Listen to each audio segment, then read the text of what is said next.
so I can see you. Yeah. Yassine, good morning. Mm-hmm.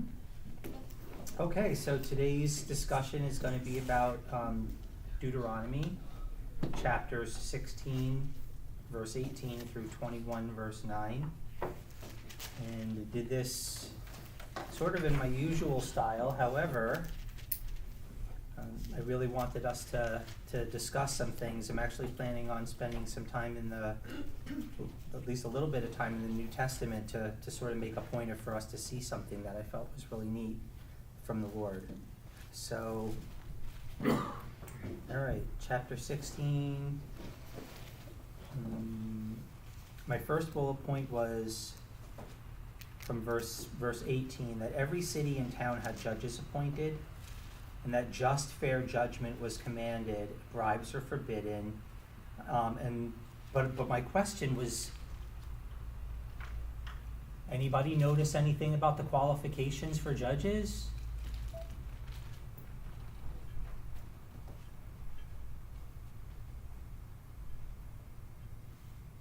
Hey, good morning, Bruce. Because unless it's someplace else, unlike the qualifications for deacons and elders and things like that are talked about in the New Covenant, anybody find any place in here where it gave the qualifications for these people that were going to be picked to be judges? Uncle? They were all to be appointed from each tribe, had their own officers and judges. Right? Yeah, Okay. it's true. What else there, Grandma? You had a smirk on your face. Well, they were specifically not to twist justice. Mm-hmm. In other words, they were not to make up their own laws and ways of judging. They had to stick to the Torah. Agreed. What else? No age limit. No, nothing on there saying that the person had to be, I don't know, like I said, I was kind of thinking like qualifications for like modern judges now. They're all lawyers, right? They had to have gone through law school and have a law degree. There's not really an age thing or a women can't or anything like that, at least not in our country. But there's generally qualifications. They're supposed to be people of integrity. They have to know the law really well. Yeah, so I hadn't seen anything like that. I didn't see, unlike in the New Testament where it's very, very distinctly spelled out as far as leadership.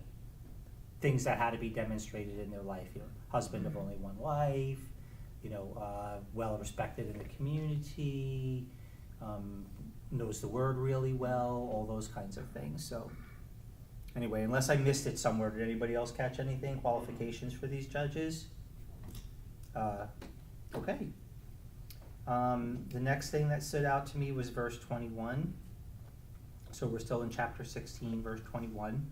No wooden images or sacred pillars. Any idea why? It specifically says about not planting a tree to make it look like an image. And we had an interesting thing happen at Beth Judah many years ago, where someone showed up who was like a one law person, and they liked what was going on, but they didn't like the fact that we had trees, like plants, up at the altar. That was my thing. Yeah, it was your fault that we had them there. They were very pretty. Rocket plans. But actually got into it with Rabbi Jerry about it. Wow. Like, hey, it says it right here, you're not supposed to, and he's like, these aren't. Right. Yeah. Yeah, because these are it's basically saying that you don't worship God like you worship pagan gods. Right. Because we have lots of other passages in the Torah that it's like when they go and they conquer a people, it's like you tear down the poles, you tear down the wooden images, you tear down all these things and you destroy them. You're not supposed to keep any of them. And so they're saying you don't do, like, you're not to put up, you're not to take on pagan practices to worship Right. Adonai. Anybody else, anything in regards to this? I think a lot of times what people don't realize is these weren't just totem poles. Like, these poles were used to impale people Mhm. for sacrifices. People were burnt, tied to them and burned. And there's all kinds of horrors that went along with having these things in the land. Mhm. So I think it's probably fairly easy to just think about it, typically, is, just a pole, maybe some carvings on it or something like that, maybe the name of their god or whatever, but these were actually used as, like I said, impaling people, tying them to it and setting them on fire and horrible things like that. Which goes back to another, like, principle of, like, the distinction between the God of Israel and all the other gods, is all the other gods, a lot of the worship was based on death, or represented death, and, like, worship of Adonai is about life. Even in the instance where there's animal sacrifices, it's never humans, obviously, we know, and it's all unto life, right? So it's that contrast of life and death. Yeah, the principle of the shedding of innocent blood for guilt. Mm-hmm. So, yeah. Yeah, a beautiful thing and in a lot of ways still a mystery Mhm. to me.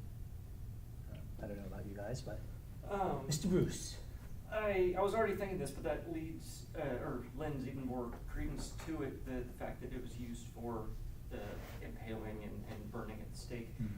That, in the cultural context, they see that and they think of that other god. Right. And especially if it's something that was used for that, bless you, especially if it was something that was used for those sacrifices. And so if you're supposed to be worshiping Adonai and you're seeing this and thinking of another god, then you're worshiping your glory, then you're stealing glory and power from the Lord and giving it to these other small g gods. No, that's a good point. It hadn't even really occurred to me to think about the other aspect of it, the fear. Mm-hmm. Fear as an aspect of it, like seeing that thing there and being like, oh, this is a place of horrors happened here. Mhm. Another god has some kind of dominion or authority in this Right. place. Could also be a place that the mind would go. Yeah. Um, And so, heart, where the mind goes, the heart goes. yeah, no, it's a good point. Well said. Okay, I get the pillar thing then, but what's up with any kind of tree? Well, I mean, I think the idea of it was again that the tree that they're talking about being planted there was again in memoriam or something to another god.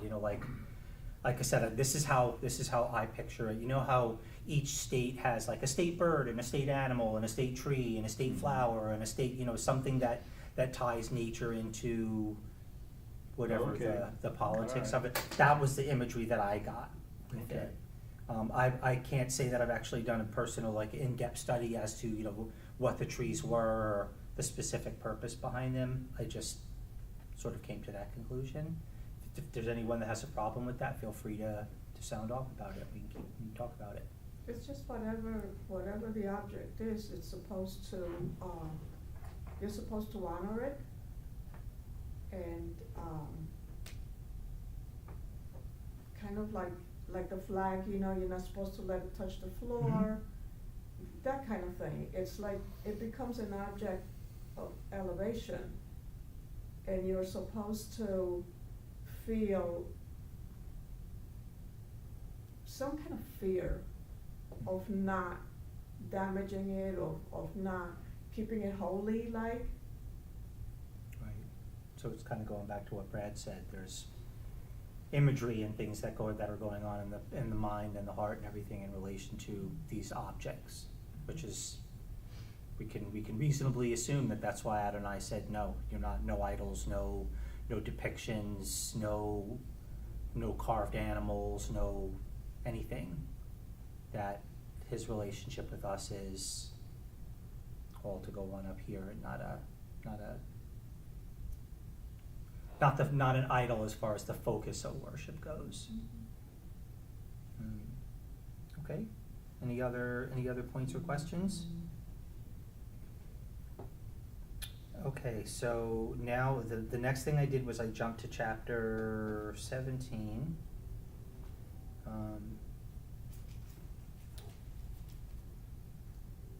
Accusations of crimes or accusations of idolatry. Worship to any other than Adonai must be investigated, and if found to be true, it had to be the accusation had to be brought forth by 2 or 3 witnesses for a capital punishment crime, which the prescribed penalty was stoning in the public place. The initial witness had to start the process of the stoning, and my question was kind of like, what did that look like? So hold on, so let me get here. So chapter 17, about sacrificing to the Lord. If anyone is found among you within your gates, a woman or a man who's done wicked things in the sight of God, served other gods, so on and so forth, 2 or 3 witnesses, all the way down to, so chapter 17, verses 1 through 7 deal with that. So this, I don't know, this one was actually kind of a big deal to me about the fact that one person couldn't make an accusation against another person and have that, capital punishment being carried out.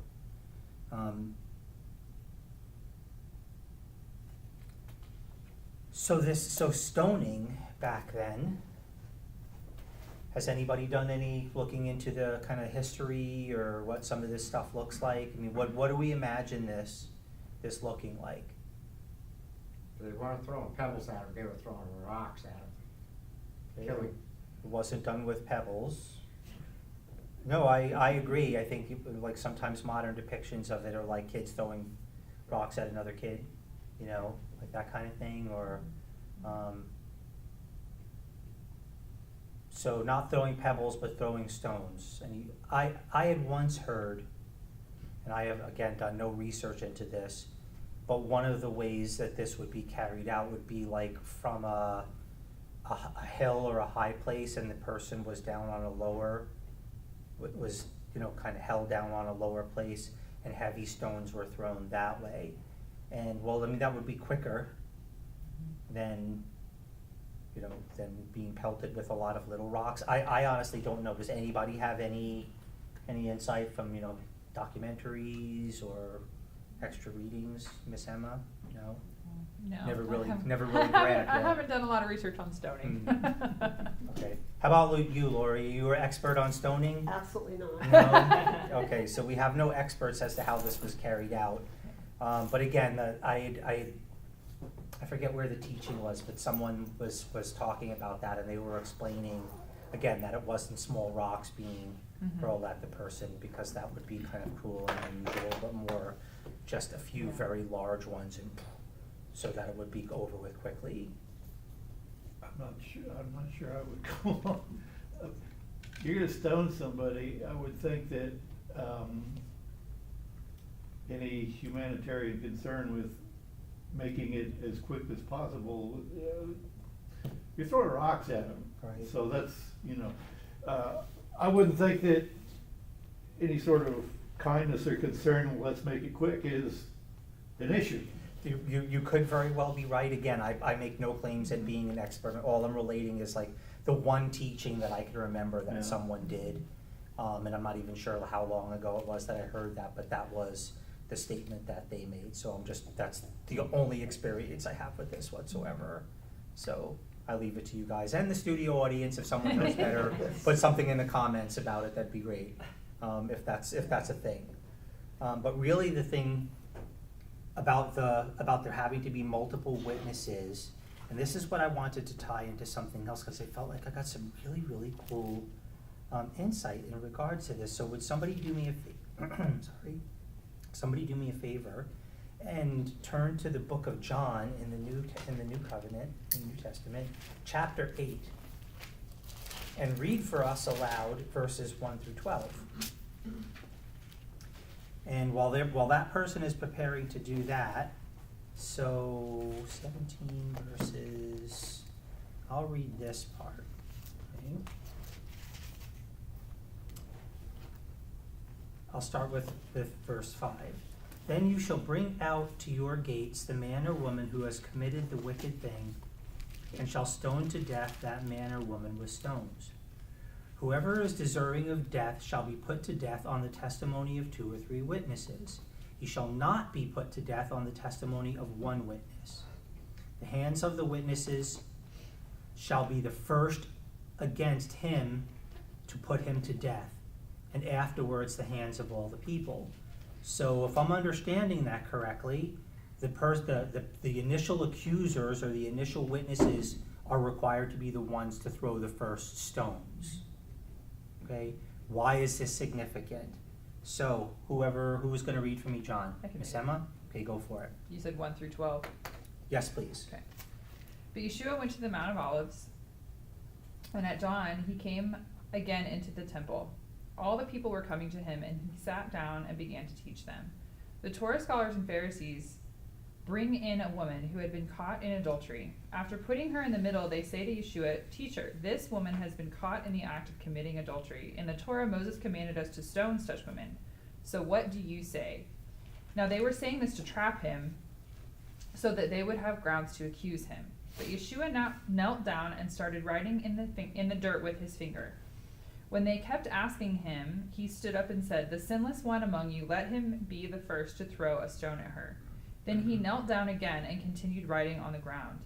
Now when they heard, they began to leave, one by one, the oldest ones first, until Yeshua was left alone with the woman in the middle. Straightening up, Yeshua said to her, "Woman, where are they?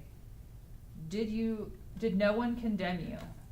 "No one, sir," she said. "Then neither do I condemn you," Yeshua said. "Go and sin no more." Okay. In light of what we just read in Deuteronomy, okay, let's kind of visualize this, and I want us to really talk about this. Who do we affirm is the giver of the Torah? Who met with Moses on Sinai? His finger, Yeshua. Okay, so we believe that it was God incarnate, Yeshua on the mountain, right? Passing by Moses, putting him in the cleft of the rock, the figure of the man inside the cloud, inside the fire that traveled before them, right? The man who met them on the way into the promised land, whose side are you on? That guy, okay? I mean no irreverence in that, in stating it that way, okay? There's clear evidence that this is Yeshua incarnate. So let's take it from Deuteronomy and bring it to John. This trial, this is the understanding that we're seeing from Deuteronomy that this judgment was to be handed out by mob rule. Was it the mob that just grabbed people, or was this something more like an investigation happened first? Then there were witnesses, there was testimony, there was a trial, this was an orderly thing. Okay? Someone may be saying, "Oh, wait a minute, you're talking about for idolatry," but if we go back and we understand the Torah, the capital punishment was also an application for adultery. Okay? Not the only application, but a punishment for adultery. Okay, so it does tie in, it does fit. So again, if anybody's has a question about that, the answer is actually in the text prior to. So,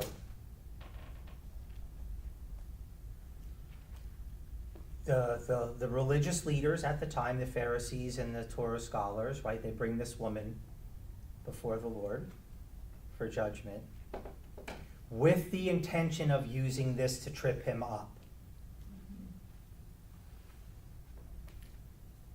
So picture the scene. Does this look anything like what it's supposed to look like according to the text in Deuteronomy? I'm getting a head shake. No. Does it look like it at all? To me, I visualize a sort of angry mob with bad intentions, okay? dragging this woman up for judgment, caught in the act of adultery, the very act itself. Okay, well, according to the law, there's supposed to be 2 or 3 witnesses. And according to the law that we just read, the ones who were the actual witnesses were to be the ones that pick up the first rocks to start this process, right? Is this what we're seeing going on in the chapter on John? Well, back in Deuteronomy, the 2 or 3 witnesses had personal knowledge of whatever the woman was accused, the person was accused of. So now in John, the high priest that brought this judgment against this woman had to have personal knowledge that she was guilty. So in other words, they were involved in her sin. Very possibly. Well, that's why Yeshua wrote out, whoever has guilt, whoever knows, you be the one to throw the first stone. And so what he found was that the witnesses were false, Okay, or at least they had been involved with her. okay, So they complicit. had personal knowledge that she was a prostitute. Okay. Well, I don't know that they actually label her as one, but okay, go ahead, Ms. Emma. Well, and also the Torah also talks a little bit more specifically about adultery in further on in Deuteronomy 22, and and there it specifies that both the man and woman Mhm. are supposed to be brought. There's no man. There's no guy brought. There's a man lot of things wrong with this. Right, Mhm. because what it's saying is that they have to actually catch the person doing the sin, meaning 2 people, not 1 person. Mhm. At least 2 people have to walk in on them. That's incredibly bad luck, isn't it? You know, it can't They be lived in just like, tents, you know what I mean? It might have been a little bit, but it's, yeah, but it's like, it's very specific. Mhm. Is what we're saying, is the point we're making. It's Yeah. not just a like, oh, we've heard this person's reputation, we've heard, or, whatever. Yeah. And again, like, yeah, so which is why some people call this story the so-called woman caught in adultery, because Right. we don't actually know, Mhm. even though it says, they accuse her of it, but like we're saying, this is kind of a kangaroo court situation. They're trying to catch Yeshua. yeah. There's a lot of things wrong. I always, the thing that I had come to me, and again, I can't prove it, but I offer this as a speculation, that when he was kneeling down, he was writing this Mhm. in the dirt. That he was, because they're talking to him and he's writing and he's kind of ignoring them or focused on what it is that he's writing. And if he was the lawgiver, which we affirm that he was the lawgiver, it makes sense to me that that's what he would be doing. Again, can't prove it, there's no reinforcement for it anywhere in the scriptures that I had found or additional commentary, but my gut says to me that that's what was going on here. And in light of the circumstance, it kind of makes sense, but Ms. Faith? I've considered too, with one other person, actually in a discussion about this,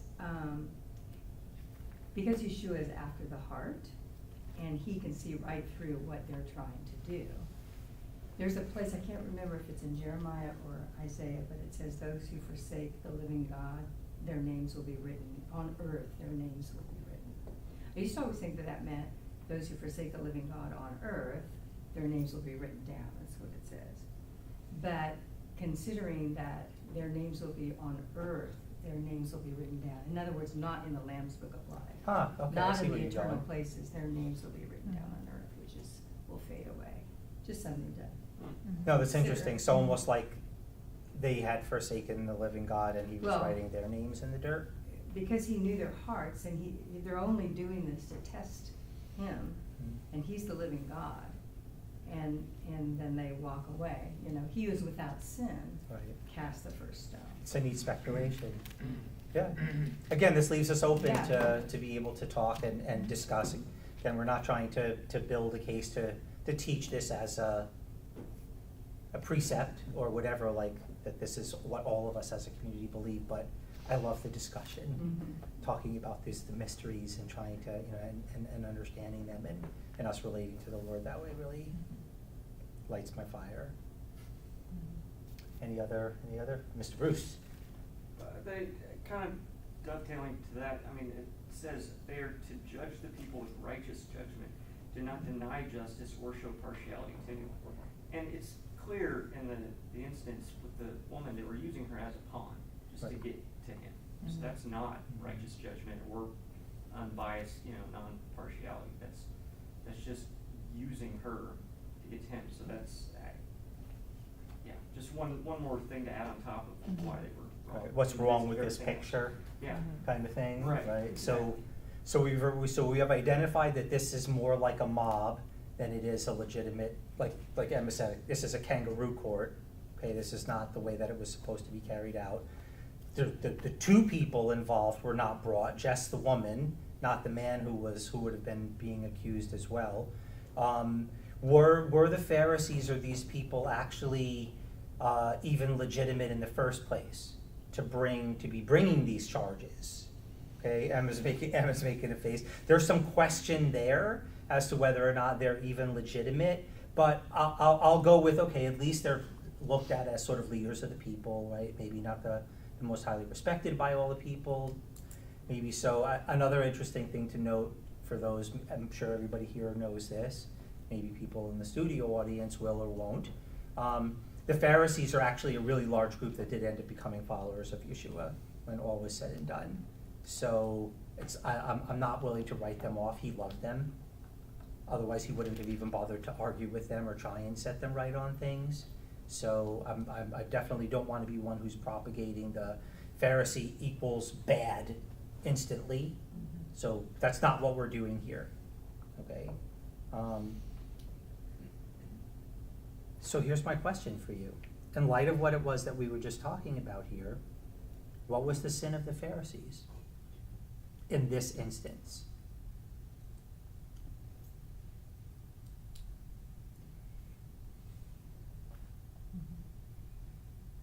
In my opinion, they misinterpreted and used the Lord's law to their benefit, not for what it was intended. Okay. And when you see somebody take scripture out of context to use it for their agenda, and that is kind of what, the law of Moses said, so they were taking this out of context to use it for their agenda, which was obviously not a good agenda since they were trying to. So that's kind of how I look at it, is taking scripture out of context for your own agenda. Right. Well, so let me ask, as we're considering this, so keep thinking about that. What was their sin? Okay, so I like that. Many times I have heard people say that when he says, let him who is without sin cast the first stone, the reason why they all drop their rocks and one by one walk off, leaving the lady there alone, is because they all realize that they're sinners. So this is a statement about humanity. We're all sinners, therefore none of us has the right to make any type of a judgment. Is that But really what maybe he this meant is saying? just the sin particular committing adultery.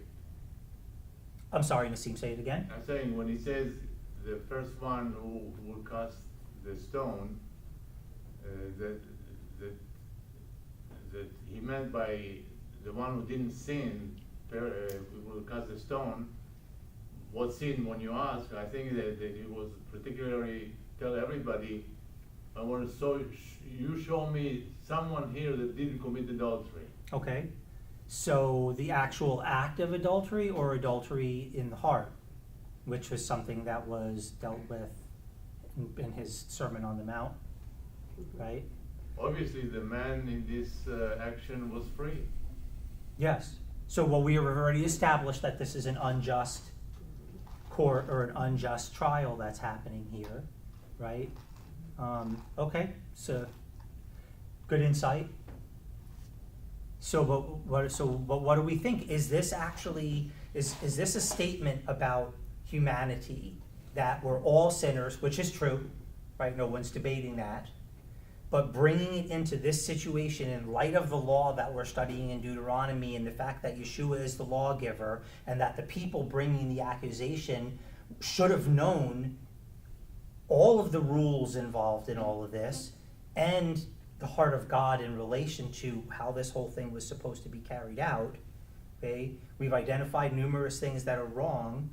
Can we really say that Yeshua's intention in this was to bring out all humanity is sinners, and therefore no one's right to make any type of a judgment on the guilt of someone who has committed a sin? Yes, several hands. I'm thinking that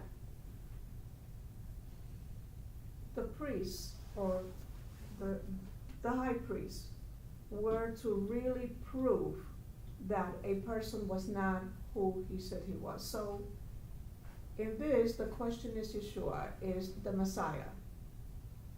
So Yeshua proved his kingship or his judge status by writing on the ground exactly what was in the heart of. Again, we're saying that's an assumption because we don't know what he actually wrote on the ground. Well, back to the Torah is the word of prostitution. So now, when a person left and went out to worship other idols, that was prostitution. Okay. So if Yeshua was not who he said he was, then he would be guilty and guilty of death. Okay, so you're going after their intention was to disprove him in public as being the Messiah. Yes. Based on how he makes a judgment in this case. Right. Okay, Ms. Faith? I was going to agree with part A of what you said, Okay. not part B. Okay. I mean, I think that's where you were going to. Fair enough. I think perhaps because he's got a greater mission and he's using all these different encounters to display what he's come to do, not to judge mankind, but to save. And so, and I look at this as, okay, we've all committed adultery against the Lord. We've all committed spiritual adultery. So I think you can establish that, in a way, he's establishing that, like everybody's guilty. Okay. Everybody needs a savior. I agree. That my intention isn't to completely disassociate one from the other, but just keep it in the context of what it says in Deuteronomy in relation to this. Yes, and that's why I say I agree with where you were going with that. Certainly, we are still given instructions to call out Right. sinners and those who are causing division and so on and so So if again, so my questions were, what was the sin of the Pharisees as it directly relates to this?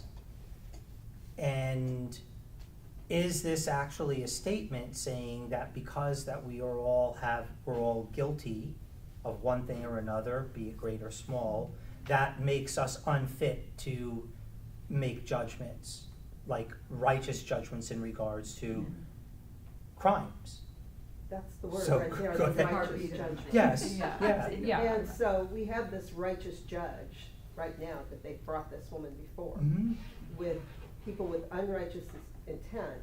And then we look at the result of that too. In their unrighteousness, they wanted to put her to death. Right. In his righteousness as a judge, Mhm.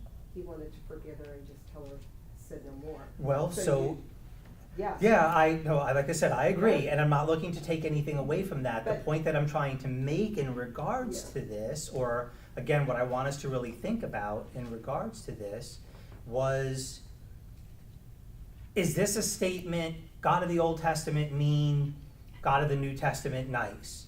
God of the Old Testament, the letter, God of the New Testament, the spirit? Or is there continuity here that we can see, and why the outcome of this trial wasn't just Yeshua saying, well, I'm the merciful God and I'm just letting her off the hook because I choose to do so, because everybody's sinners? Or is it also because the way this whole thing was carried out according to Well, Emma's got to look. Go, Emma. Well, I mean, your question is good because I think we also have to think about where, so this story, random fact about this story. So this particular story is not found in all manuscripts. Mhm. So that doesn't mean we can't, that it shouldn't be here and that we don't, but it is a contested passage, just, we'll say that. But where it falls and the point that it's making in the greater narrative in John, because right before they're trying to figure out who Yeshua is, right? And that's the core of this story. The core, like, I think the point you're trying to make is that it's not really about the woman in adultery. It's about the greater issue of what's happening and who is Yeshua. Mhm. And so I think that where we're seeing this is because we have to think about, so the religious leadership at the time is, and again, I like the point that you made about the Pharisees and not coming against the Pharisees, because Yeshua actually, for the most part, agrees with the Pharisees. Everything they tell you to do. He just never do. tells them to not do what they're doing. He challenges their heart about it. Right. So, and again, remember, Paul is the Pharisee of Pharisees and remains that way until he dies, even after accepting Yeshua. So this is not a come against the Pharisee thing. This is coming against the corruption that has evolved within the religious establishment of the time, which is, I think is Yeshua's greater point. It's like, these are the people who know the Torah better than anyone else. They're the ones who can actually read it. Because again, this is an ancient world where not everybody goes home and picks up their own copy. They go and hear it read aloud once a week, maybe, or whatever. I don't know. But these are the people who actually spend their lives studying and reading it. So they know what the Torah says, and they know that they're bringing. So I think the sin is, again, this deception and this unrighteous judgment. Because again, going back to the instruction in the Torah, it's for them to judge righteously, and it says justice you must pursue, and it's about this holy righteousness as defined by the Lord, and they're clearly not doing that. Mm-hmm. And Yeshua knows they're trying to catch him, and so he's not going to say, of course you caught this woman, go right ahead. And he's not going to come right out and say, where's the, he's not going to, he's not engaging in their plan. He's bringing out this greater issue. And so I think the question that he says, I think that the remark that he makes about the one who is sinless can cast the first stone points to the situation that's happening of this corruption and this deception. And I think that question is probably bringing some conviction in their hearts of being like, this isn't how this is supposed to go. Right. And if, and going back to the weight of the fact that if you're bringing this accusation and you have to cast the first stone, you better be sure you're right. Yeah. You don't kill people just because you're annoyed at them or because whatever, it's just to serve a greater purpose. It's like, it's a big deal, because going back to like the value of life in this culture. So I think the question is the one among you, and understanding at this point, they don't have the rest of Yeshua's story yet, right? They haven't fully understood it. They're still trying to figure out who he is. And so I think the question is really, is in this context, is about, have you done the right thing? Are you upholding the Torah? Are you being faithful to what you're called to do as Pharisees and Torah scholars? Are you doing what your job is in helping the people understand and follow Torah? And I think the weight of conviction in that is huge. Well, beautiful summation of where I was trying to go with this. So is this making sense now to everybody? That this isn't just a old God mean, new God nice, everybody's off the hook because I'm the nice guy, or anything like that, but like that this has to remain in its context, in this right understanding, which you did a perfect job of summarizing what the point that I was trying to make with this, so that I don't want us to see things out of balance. In other words, like I just said, Yeshua nice, Adonai mean, law bad, grace good. They all of this fits together, and when we're looking at it rightly, it should all fit together. Okay, so she answered the question of what was the sin of the Pharisees in context for this, not that they all just, had the realization that, I guess he's right, what we're saying is we're all sinners, so we can't make a judgment ever, that this whole thing was wrong and their intent from the get-go was wrong. That's why she's acquitted. Go ahead, I'm sorry. Okay, this is opinion, and once this is worthless as anybody else's. You're absolutely right. You're absolutely right what his intent was. I think the writing in the dirt, in my opinion, he wasn't writing anything. Great. He was giving them time without, Okay. see, they wanted a confrontation. They wanted a face down with him. And he didn't give it to them. Right. Instead, he gave them time of doodling in the dirt and Okay. without backing them into a corner, whichever one of you is, you can cast it. He gave them time to do the right thing. That's, to me, that's, Me?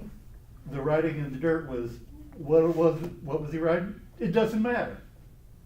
But it was absolutely brilliant. Yeah.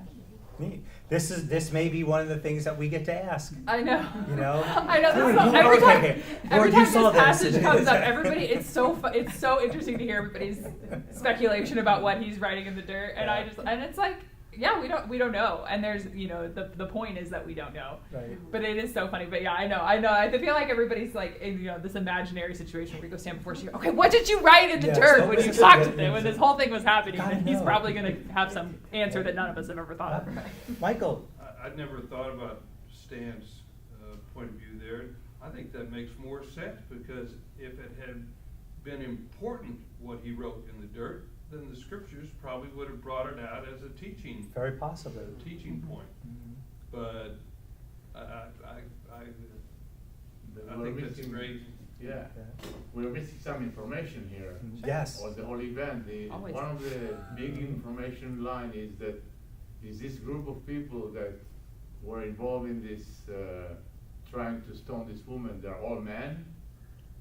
If they're all men, then we have a big problem here, because they let the men free, they commit adultery with this woman.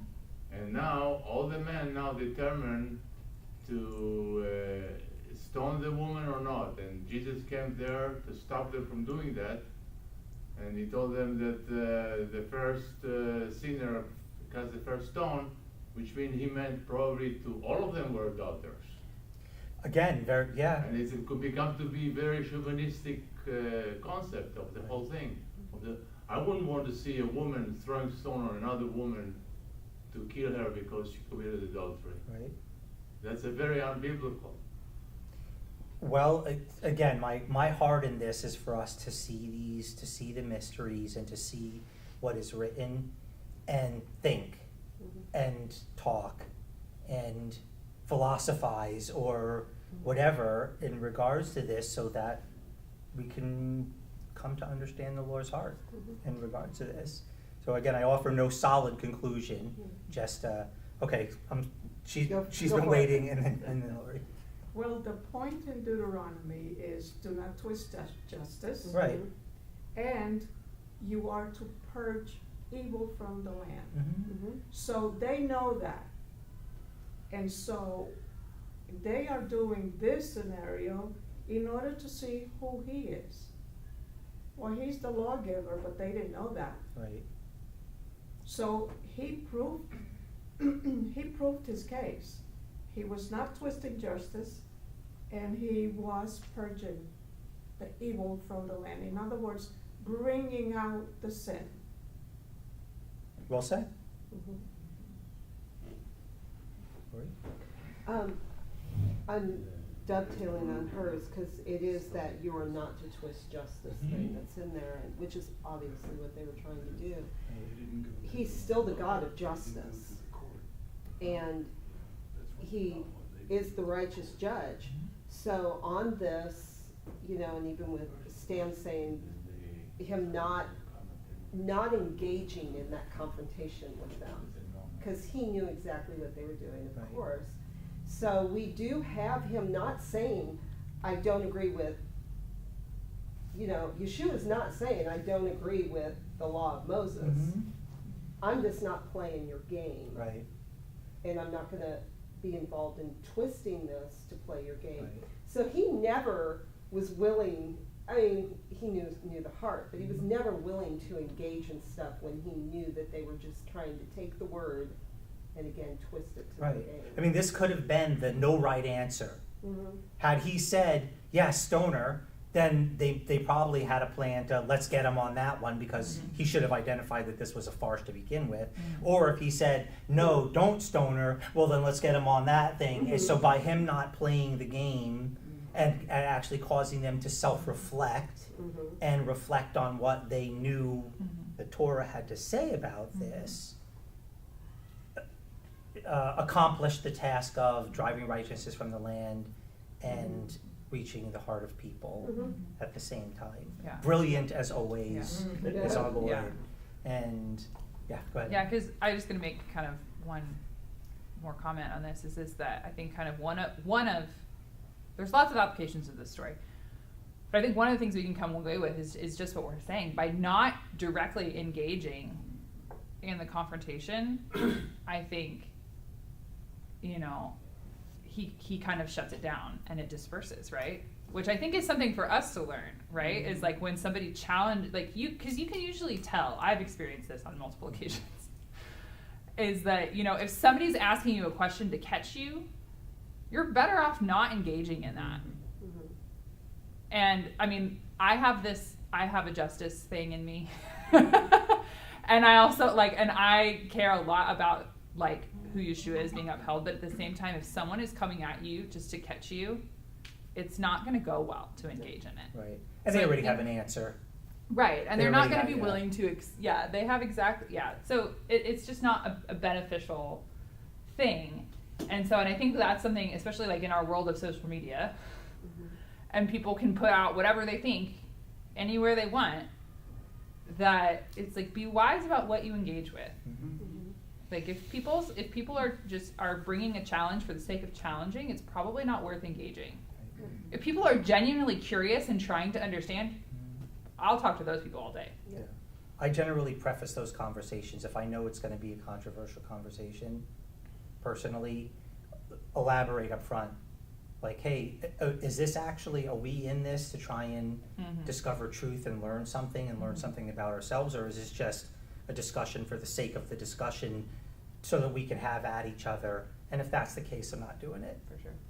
Absolutely not doing it. Miss Faith. I was just gonna say to tag what Emma was saying, it's definitely very applicable on many fronts, because it's like dealing with, because the enemy will use manipulation and control and confrontation to try to get his way. So Yeshua, of course, is not gonna engage in that. Well, we accomplished my point in trying to tie these two things together. Were there any other comments? Anything anybody else wanted to say before we move on? I have a question. Going back to where we started in Deuteronomy, there had to have been a very clear-cut definition of what worship entails in order to accuse somebody of worshiping a false god. What was it they had to have seen? What's the definition of worship here? Right. How are they?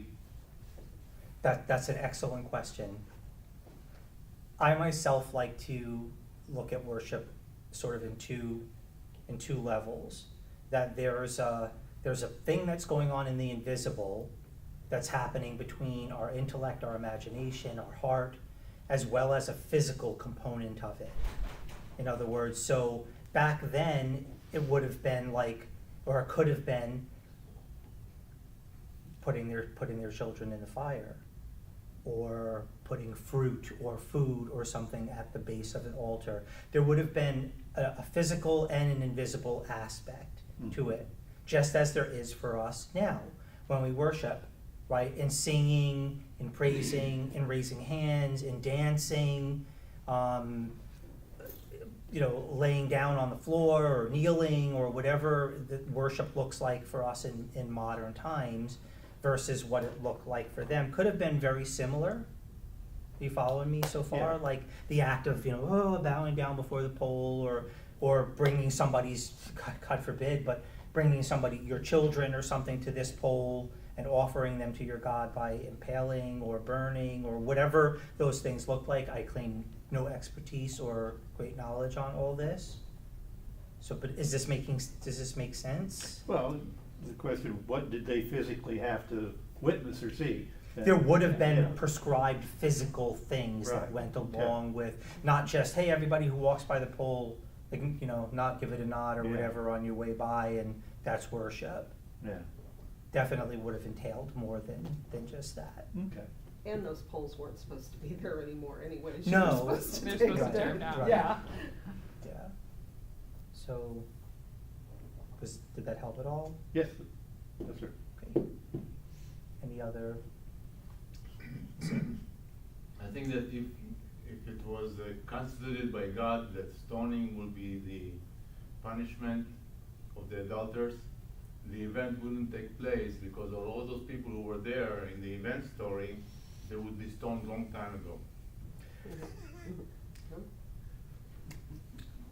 Again, By the matters of the heart, which was all about what Yeshua dealt with. I'm not going to say verses, but in comparison to or in light of the Torah and the understanding of the law and how justice was supposed to be physically carried out among the people of God. Come on. No. Well, just thinking about in current context, present context, that we, if I see somebody like actively committing murder, I can kill that person to save lives, to save innocent lives. But if that person then goes home and is chilling at home, I can't go to that person's home and kill them. I have to call in the justice, and then they have to assess. I can be called as a witness, because then you have to bring witnesses and evidence and all these things in order to enact righteous judgment at that point. And even still, they're looking at that person's heart posture. Was that manslaughter? Was it committed in an act of passion? Were they trying to save somebody else? All these things have to play out. And so we're still dealing with that today. I don't think anyone, sees this and be like, well, I'm a judge is a Christian, but still is in charge of enacting righteous judgment Right. on that person. Maybe it was malice. Maybe they're, committed it for, evil purposes. And so then, yes, you get put to death. Right. So. Well, the commandment was righteous judgments, right? According to the prescribed written law, this is how it's supposed to be carried out. And taking it too far in either direction, like you're saying, bad, just doesn't work. So if you go strictly the hammer versus strictly, oh, well, nobody's actually really guilty of anything, Right.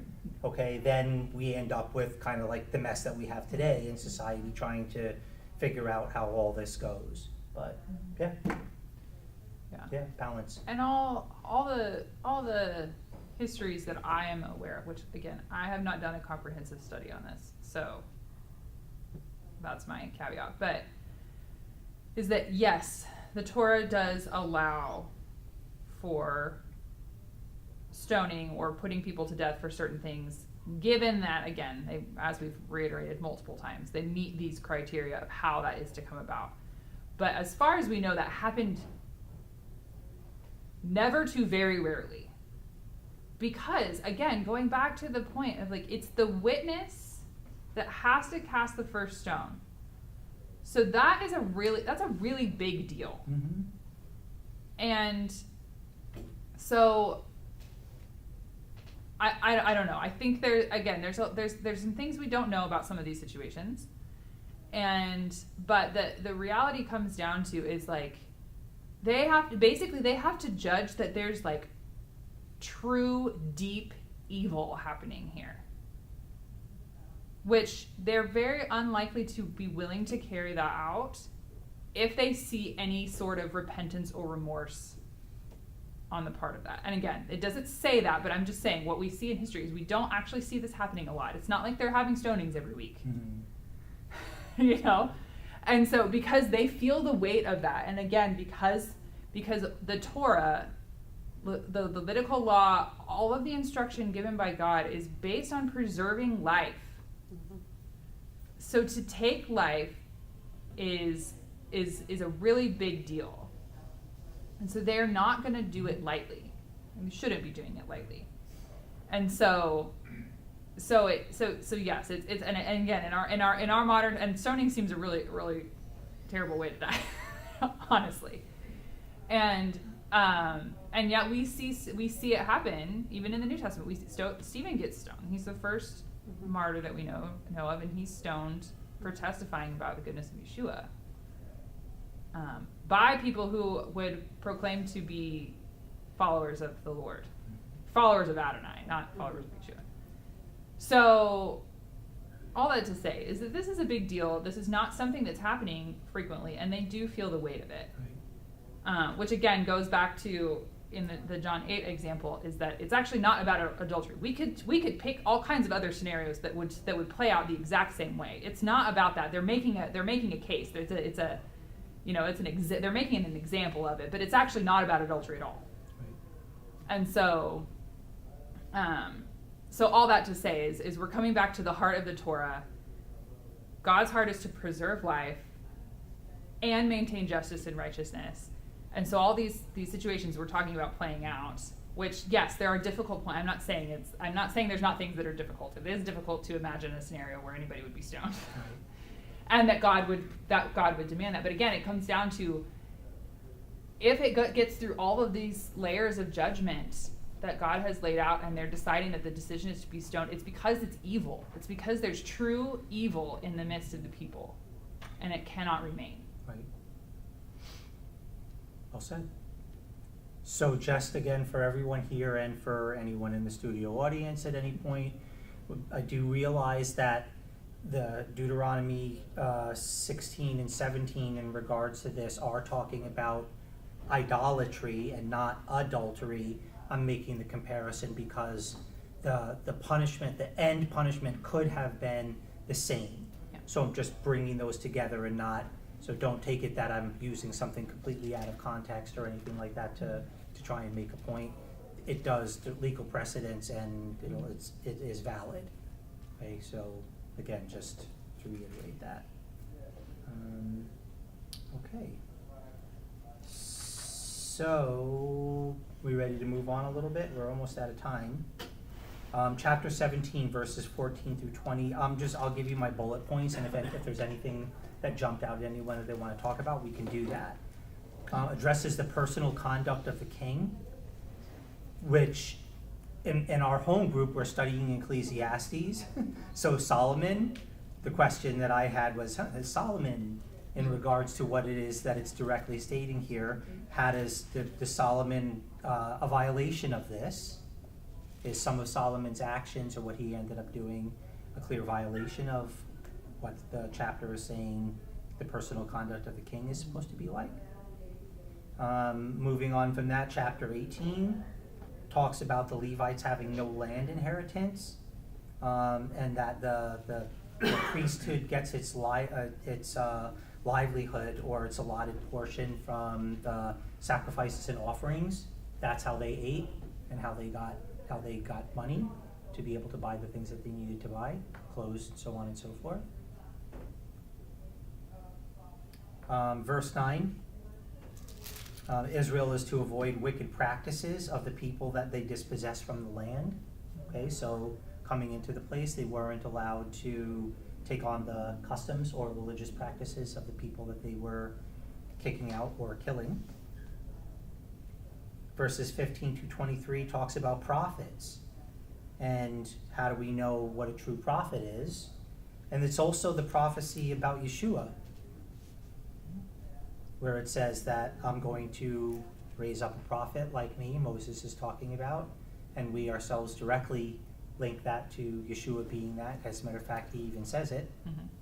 that I'm the one that Moses was talking about. You should have recognized me. Okay. Chapter 19, the laws and rules pertaining to cities of refuge and the accidental versus intentional manslayer. Verses 15 to 21, the law pertaining to witnesses to crimes and accusations, again, which we kind of dealt with before. Chapter 20, principles of warfare, verses 1 through 4, the commandment to be brave. I've heard it said, and I always kind of like the saying, that the Lord doesn't like a coward.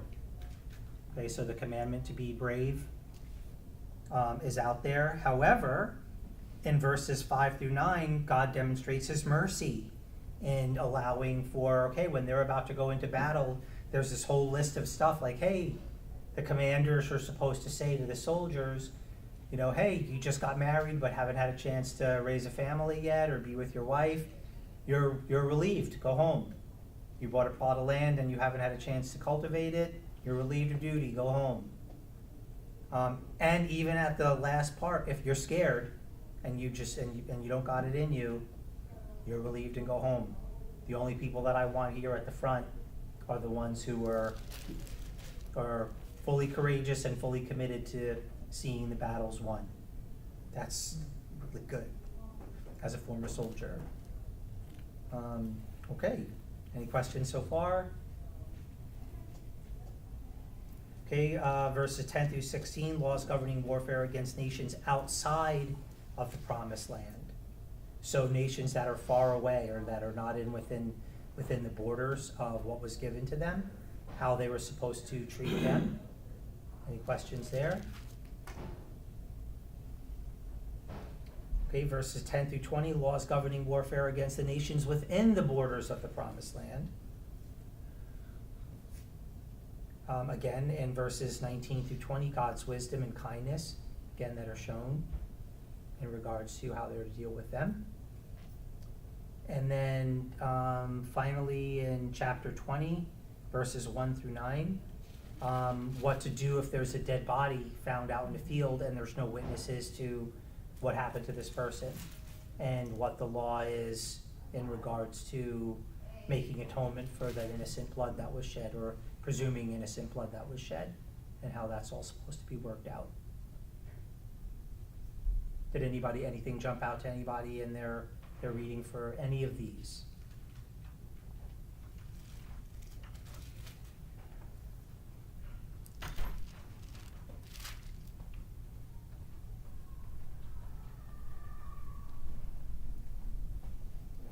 Emma, we end at 9:45? Okay. All right, well, if nobody had any burning question on their heart in regards to any of those things or anything that I missed?